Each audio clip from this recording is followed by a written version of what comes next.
This is a Mack W71 ST, 1955. One of 215 built, and one of just a handful that was built with an integral sleeper. W model was, as it says, W for Western, was a fairly rare cab over Mack. Not many people have seen them even. This truck was known as the cab over companion of the LTL. It sits on the exact frame, quarter-inch frame, and all the aluminum components that the LTL had. It's, to me, a very comfortable truck to drive. Some of the more unique features of this truck, of course, by 1955, the East Coast had the H models that the cab tilted. But for some reason, Mack wasn't yet tilting the cabs of these Ws. And maybe it was because the other West Coast manufacturers weren't yet either. Some of the sales literature says that this truck was convenient for maintenance work. A few of the ways that it describes you do that is you pop the hood here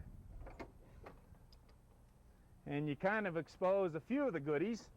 You've got your lube refiner, your air cleaner, and by removing that radiator, you've got the entire front of the engine exposed.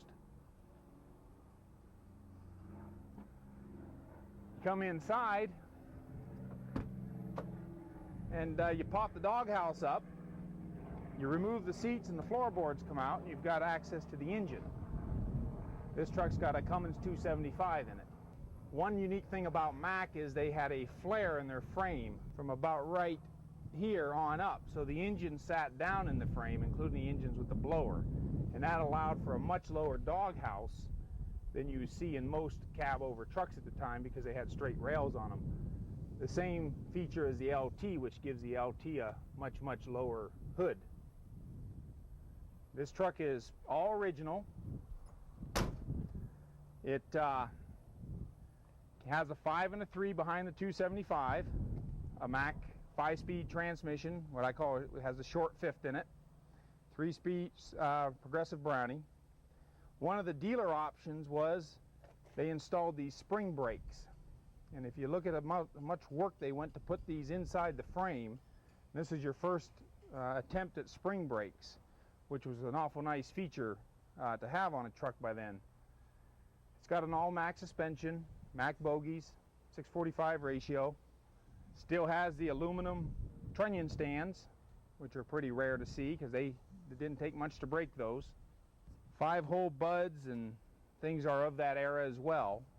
This truck was an absolute mess when I found it, and it took 2 trucks to make this, but the bulk of this frame and all the components are from one truck that was sold new not far from here. I found it up in Portland, Oregon. Blackberries were so thick that they were even in the cab. But when I got it back down here and got it all power washed and cleaned, I was just amazed that the truck was all there and it was all original. All the aluminum was in it. And it turned out to be a very low mileage truck. The speedometer said 400 and some thousand miles, and after we tracked down the owner who drove the truck for 20 years, he pretty much verified that was probably about the mileage. Took all the components apart and rebuilt them, and I don't say rebuilt because the rear ends and things didn't even need rebuilt. They were just like new. But still went through them and cleaned them all up. Some of the other unique things about the truck is the shifting tower. Right here is going to your Brownies. This is your main shift tower. You can see that the transmission is sitting on somewhat of an angle to allow for this shift tower to clear the frame. There's the barometer. That's a must for an old 275 engine. Right here is the backdrop manifold. Whenever you see one that has Cummins on it stamped like that, that's a backdrop manifold that has a fin inside it. So those back 3 cylinders are going in their own separate manifold, and any 275 man will tell you that you've got to have a backdrop fin manifold to get that bark just right. The W model, as I had stated earlier, was pretty much a day cab option from Mack. At the owner's request, they would send the truck back out and have a sleeper put on it by able body, and this one here has the sleeper option. That cab was sold new to a man up in Ontario, Oregon. The truck eventually ended up in Dr. Bill Comquich's hands, and that's where I ended up with getting the truck from.